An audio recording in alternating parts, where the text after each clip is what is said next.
We stopped for petrol outside Monaghan, just over halfway into a journey which had seemed interminable already, taking us across the border into Northern Ireland, speeding through Derry, bypassing Strabane and Omagh, and returning into the south at Auchnacloy.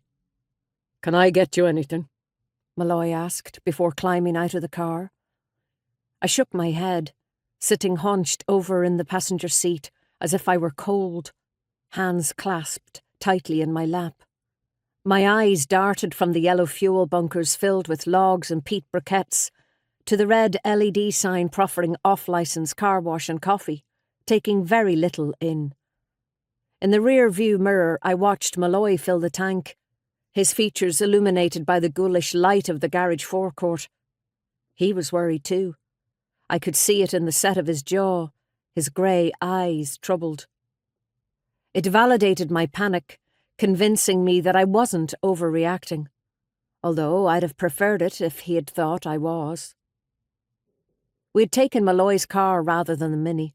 I was too stressed to get behind the wheel, plus I'd had a full glass of wine, supposedly the prelude to a relaxed Saturday night dinner, our attempt at a normal relationship without all the drama and misunderstanding that had marred our connection to date. Until the call came, an unfamiliar Dublin number appearing on my phone's screen.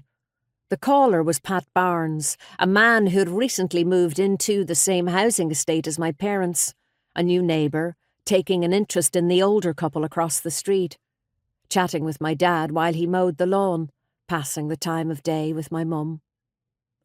With the low thrum of the petrol pump in the background, I replayed the conversation in my head, hearing again the hesitancy in the man's voice, treading that fine line between spooking someone unnecessarily and ignoring a red flag. I don't want to come across as the nosy neighbour, but, well, some people have moved in with your parents. I called over and they say they're fine, but I don't know where they're all fitting. There are at least 4 or 5 of them. I'd thanked him, assured him he'd done the right thing, and straight away rung my parents. I'd got voicemail on all 3 numbers, the landline and both of their mobiles. I'd tried numerous times since, with no success.